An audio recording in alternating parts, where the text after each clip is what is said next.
اس طرح دیوبند میں مولانا طارق جمیل صاحب 2-3 دفعہ انہوں نے پیغام بھی بھجوایا، سلام بھی بھجوایا، وہ بھی بڑی محبت کرتے ہیں، اور انہی وجہ سے کیونکہ انہوں نے بھی جس طریقے سے اہل بیت کی محبت، میں تو اکثر ان کے بارے میں بولتا ہوں کہ وہ تو آل امیہ میں عمر بن عبدالعزیز ہے. اب یہ جملہ صرف علماء کے لیے، میں اس کو ایلیبریٹ نہیں کروں گا کہ اس کا مطلب کیا ہے، وہ پتہ چل جائے گا. تو اس طرح کے جو لوگ ہیں وہ بڑی محبت کرتے ہیں، اور ان کی بڑی تائید مجھے اس حوالے سے حاصل ہوتی ہے. اسی لیے طارق جمیل صاحب کے خلاف ہوئے ہیں. تو اب دیکھ لیں کیا انجام ہوا ہے. طارق جمیل صاحب نے ان پہ 4 تقریریں پڑھ دی ہیں نا سر. آپ نے ویڈیو نہیں دیکھی ہے؟ اللہ کے فضل سے اپنے مسجد کے ممبر پہ انہوں نے مجھے کھڑا کر کے تقریر کروائی ہے، خود نیچے بیٹھے ہوئے ہیں. چلو ماتھا چوم لیں یا کچھ اور کر لیں، کیا وہ تو کیا، وہ تو کہتے ہیں جی وہ تو فلمی ایکٹرز کے بھی سر پہ ہاتھ پھیر دیتے ہیں، لیکن کسی فلمی ایکٹر سے جو ہے وہ انہوں نے جمعہ تو نہیں پڑھوایا.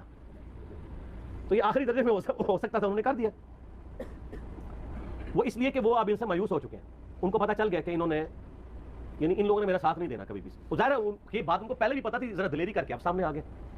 اور یہ اللہ تعالیٰ نے ان کے اخلاص کی برکت ہے کہ ان کو اپنی زندگی میں ہی توفیق دے دیا اس حوالے سے کہ وہ سچائی کا علم بلند کریں. اگر مولانا طارق جمیل صاحب کی طرف سے یہ سب کچھ ہوا ہے تو یہ اس وقت تک تھا جب مرزے کی حقیقت ان کے سامنے نہیں آئی تھی، لیکن اب مرزے کی کچھ نہ کچھ حقیقت ان کے سامنے آ چکی ہے. اس لیے مولانا کا جو حالیہ بیان ہے مرزے کے متعلق وہ بھی سننے کے قابل ہے، وہ بھی آپ سن لیں، پھر فیصلہ خود کر لیں.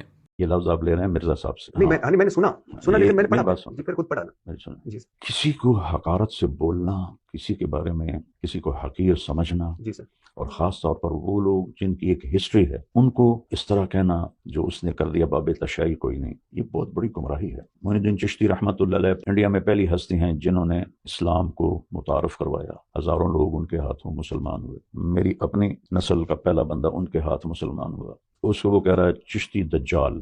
حضرت تھانوی رحمہ اللہ تعالیٰ ایک بہت بڑی علمی شخصیت ہے، ان کو کہہ رہا ہے تھانوی دجال. ابو بکر شبلی رحمۃ اللہ علیہ یہ نہاوند کی گورنری چھوڑ کر جنید بغدادی کے شاگرد بنے تھے اور ان سے خلافت ملی تھی، ان کے جانشین بنے تھے. ان کو کہہ رہا ہے شبلی دجال. یہ زبان مت استعمال کیا کریں بابے، یہ سب اللہ کے نیک بندے تھے. لکھنے والے سے اونچ نیچ ہو سکتی ہے، لیکن ان لوگوں کی میں کوئی اس کی وکالت نہیں کر رہا، اس میں کوئی مگر موضوع چیز ہے تو ہے.